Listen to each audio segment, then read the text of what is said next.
दोस्तों UPSC, EPFO के APFC और यू एग्जाम के लिए मेहनत तो बहुत सारे बच्चे करेंगे, लेकिन कौन से ऐसे स्टूडेंट हैं जिनकी सिलेक्शन होने के चांसेस बाकियों से ज्यादा हैं? कौन सी ऐसी क्वालिटीज हैं जो उन बच्चों को स्पेशल बनाती हैं? दोस्तों यहाँ पर मैं आपके सामने कुछ क्वालिटीज को बताना चाहूंगा।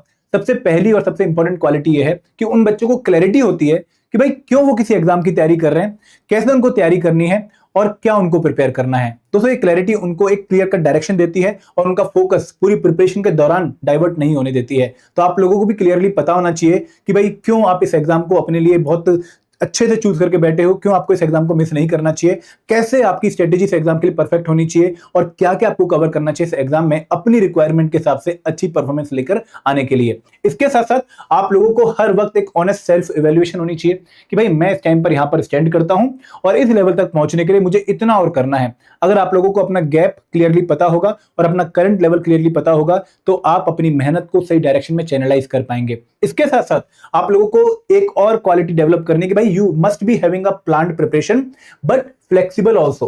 देखो हम क्या करते हैं कि भाई हमने एक रिजिड स्टडी प्लान बना दिया, उसको फॉलो करना शुरू किया और सिंसियर हो गए, लेकिन वो स्टडी प्लान किसी भी कारणवश जो कि हमारे कंट्रोल में नहीं थे उनकी वजह से डाइवर्ट हो गया और फिर हम परेशान हो जाते हैं। तो यहां पर दोस्तों देखो हर किसी की प्रिपरेशन जर्नी में डिस्ट्रैक्शन आएंगी, डिस्ट्रैक्शन अनअवॉइडेबल है, लेकिन उन डिस्ट्रैक्शन के हिसाब से खुद को मैनेज करना, दोबारा से रिफोकस करना और फ्लेक्सिबल अप्रोच जो है मैनेज करना अपनी प्रिपरेशन में, वो आपको काफी अच्छे तरीके से करना पड़ेगा क्योंकि ये डिस्ट्रैक्शन आपको कहीं ना कहीं सेटल करनी पड़ेंगी और उनसे अपनी प्रिपरेशन को अफेक्ट होने से बचाना पड़ेगा। तो जो अडेप्टेबिलिटी है कि हम अपनी सिचुएशन के हिसाब से, अपनी सराउंडिंग के हिसाब से अपने प्रिपरेशन प्लान को मॉडिफाई करते रहेंगे, ये भी आपको स्पेशल बनाएगी। And last but not the less कि you must be having the qualities of saying no.